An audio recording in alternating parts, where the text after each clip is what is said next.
But anyway, it is your show. It is your show. See, I'm still cold. And why were we just as we went on the air and I said save it because I'm going to ask you a question? Why were we talking about the Tesla vehicles? Oh, Oh, you because said you something about mentioned to me. you said something about like you lost your head, and that got me going. Yeah, well, apparently there is a problem that I have not been aware of the Tesla cars leading to people getting their heads cut off. That's one of the methods of death, yes. One of the method. Well, what are the various methods of death here? Because a Tesla's basically a big computer that you're driving.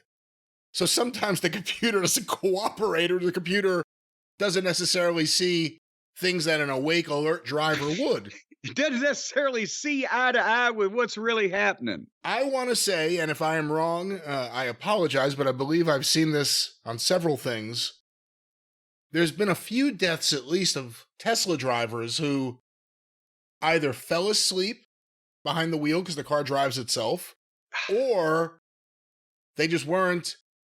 They were trusting the car more than they should have. I'm not exactly sure, but where like it T-boned a truck and decapitated the person. Oh Jesus!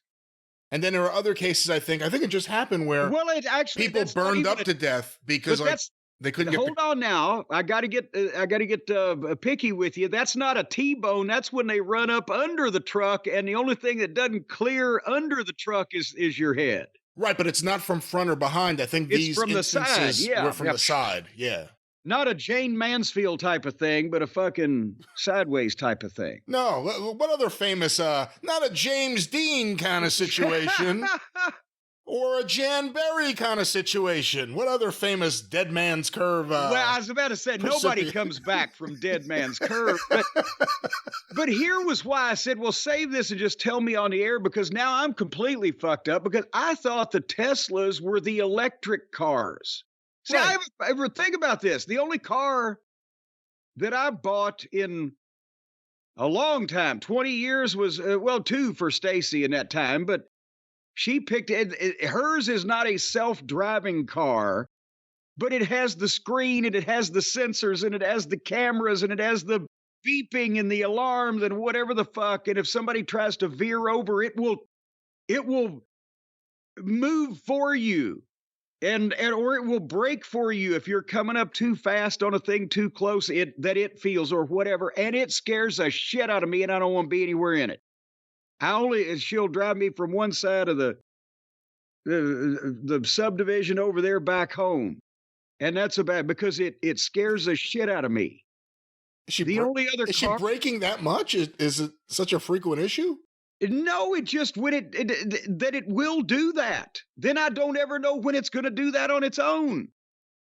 And that it has the capability of doing these things. She said, bro, it broke.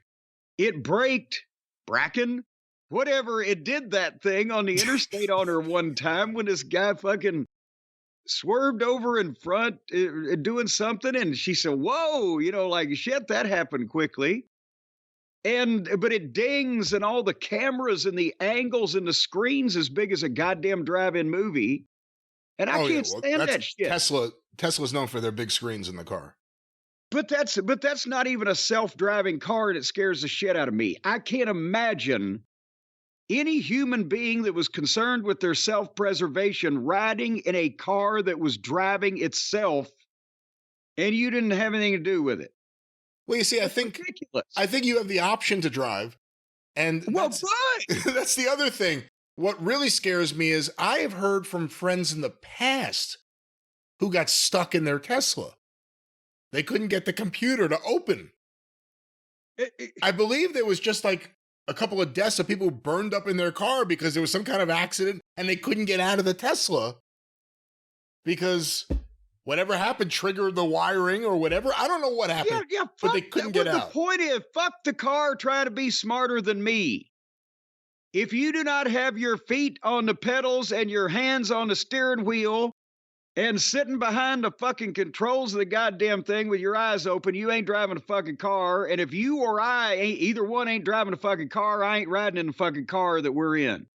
Because that's ridiculous. And they shouldn't allow shit like that. I think it ought to be a goddamn deal that if you see one of these self-driving son of a bitches where he's taking a nap while the car's doing all of its own thing, you ought to be legally allowed to run them into the fucking median.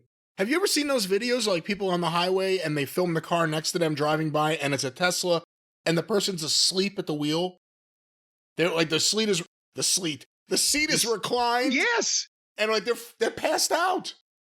Well, and here's the thing is that, and I got a caveat I'll give you in a minute, but no, just no. There's no replacement for a human being. And even then, many of them are not qualified, as we see daily in the country and the world, to operate heavy machinery or a mechanical vehicle of any kind. But you've got to have a human in control of it, if nothing else, and for liability. If the automatic car while you're asleep runs over somebody, who gets sued? Fucking you? In that case, I'd keep my ass up for that fucking trip. And that's why I'm saying, what the fuck is the liability on shit like this? Besides it being scary and bullshit. And I've driven, as we have established, I think before, like 2 million miles in my life. And there's very few incidents, and I think besides a one car accident being me and another fucking bumping into the ass end of the guy, nothing was ever my fault, and very few accidents. And I'll take that fucking record. Right? But what the fuck? But do you know that for people who live in Charlotte or Columbia, South Carolina, or anywhere in between, you'll know what I'm talking about if you were there 40 years ago. I don't know what the traffic's like now. But if you left Charlotte about 4 o'clock and got on I-77 going south to Columbia, well, there wasn't much traffic, and it was a straight shot.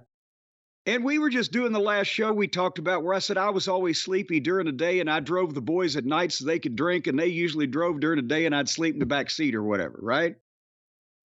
Well, me and Bobby Eaton are going to Columbia. And at the time, Bobby didn't have a driver's license, right? And because of, North Carolina was more anal about tickets than a lot of other states. And he didn't have a license, and I was fucking sleepy. I could barely keep my eyes open. He said, "Corny, take a nap." I said, "What?" We put the cruise control on. He sat there in the passenger seat, but held the fucking wheel. And I leaned back and took about a 15 or 20 mile nap. Jesus, now that's scary. And, but no, because, he was right there. And there was nobody on the fucking road. And it was straight. There was no, what the fuck? Now that's responsible fucking tag team work in a car. But then these self-driving things, have you heard about, remember the lawsuit? This is why you can't have these self-driving cars, because they're smarter than the fucking stupid people in them. The lawsuit against some, I don't want to say Winnebago because it wasn't them, I'm slandering them, but some recreational vehicle type company, the campers and the, sport vehicles, right? The fucking lawsuit was over the idiot woman put the cruise control on and then got up and went in the back to make a cup of coffee. What? To make a cup of coffee in the car? No, it was a camper. It was what do you call them? The RVs. And it had cruise control for the speed, right? Okay, I'll go 50. And you set the cruise control and you're on 50. You don't have to have your foot on the pedal. Right. She thought that it was going to take over now, and she went in the back and goddamn started making coffee in the back of the camper while the cruise control is on. And the first time the fucking interstate turned and she didn't, whoosh, they went off the goddamn, oh my God, what? Wheel there off the side of the road, and and yeah, so they had to start explaining to people. Who'd she sue?